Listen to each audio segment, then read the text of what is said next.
Sa Saudi Arabia pa rin hinagupit ng 100 beses sa likuran ang isang Pilipina dyan po sa Saudi Arabia matapos magkaanak sa lalaking hindi niya asawa. Bawal na bawal po ito sa Saudi Arabia. Nakatutok si Lala Roque, exclusive. Walang tigil sa pag-iyak ang 29 na taong gulang na Pilipina habang ikinukwento ang kanyang sinapit sa kamay ng batas ng Saudi Arabia. Iniinda pa rin niya ang kirot mula sa 100 beses na pagpalo sa kanyang likuran gamit ang maninipis na kawayan nung nakaraang linggo. Ang kanyang sala, imoralidad sa ilalim ng Sharia o Islamic law. Nakipagrelasyon kasi ang Pinay sa isang lalaki na hindi niya asawa at nagbunga pa ito ng anak. Nanganak po ako doon sa ospital na pinanggalingan ko po, nagkatrabahoan ko po.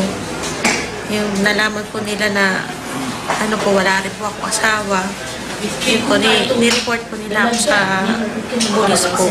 Makukulong daw dapat ng 1 taon ang Pilipina pero nabigyan siya ng pardon. At sa halip ay pinarusahan na lang na hatawin ng 100 beses. Tila may mas malalim na sugat na iniwan ng karanasan sa Pilipina. Nang malaman kasi ng karelasyon noon na nagdadalang tao na siya. Nawala raw parang bula ang lalaki at hindi na pinanugutan silang mag-ina. Mensahe niya sa iba pang Pinay.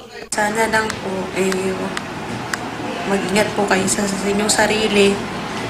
Isipin niyo po kung ano yung mangyayari muna. Huwag niyo gawin. Yung gusto niyo gawin. Muli namang paalala ng OWA sa mga OFW sa Saudi Arabia, dapat tumalima sa mga patakarang ipinatutupad sa bansang pinagtatrabahuhan.